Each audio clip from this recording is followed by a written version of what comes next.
সাধারণ মানুষের কাছে পৌঁছে যাচ্ছে কিনা, ঠিকমতো পৌঁছাচ্ছে কিনা, সেইটা দেখভালের দায়িত্ব আমরা সোশ্যাল মিডিয়া থেকে নিয়েছি। দল তৃণমূল কংগ্রেস দল তাদের মতন কাজ করছে, আমরাও কিন্তু তাদের সাথে পাশে থেকে মানুষ পরিষেবা পাচ্ছে কিনা, মানুষের মতামত কী, সেইগুলো আমরা মানুষের থেকে নিচ্ছি এবং এই প্রকল্পগুলো সাধারণ মানুষ যাতে সুষ্ঠুভাবে পায় সেদিকে আমরা নজরদারি জেলা জুড়ে চলছে। একের পর এক জায়গায় আমাদের প্রোগ্রাম হবে।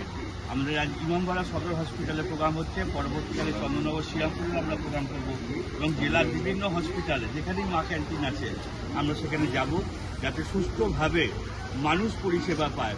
দিদির যে স্বপ্ন সেটা যাতে বাস্তবায়ন হয় সেদিকে আমাদের নজর রেখে সোশ্যাল মিডিয়া কাজ করেছে। আমাদের টাউনের প্রেসিডেন্ট বাঁশবেড়িয়া দুটো একটা বাঁশবেড়িয়া টাউনের প্রেসিডেন্ট আমাদের হাফিজ দেখা গেল কোথায়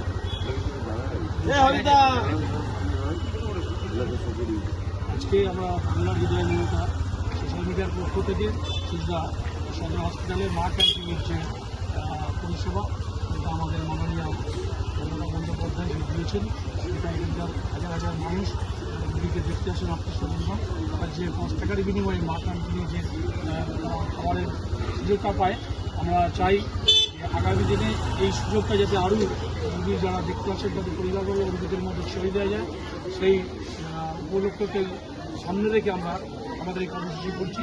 সেই সঙ্গে আপনারা জানেন যে আমাদের এসআইআর নিয়ে যেটা হচ্ছে, সেই এসআইআরেও আমরা বাংলা হৃদয় মমতার পক্ষ থেকে মানুষকে সচেতন করছি। আমরা আপনাদের পাশে আছি। এই এসআইআর নিয়ে যে কোনো সমস্যার সম্মুখীন হলে আমাদের যারা প্রতিনিধি যারা এখানে আছে তাদের সঙ্গে যোগাযোগ করুন। আমরা সব কিছুতে আপনাদের পাশে আছি।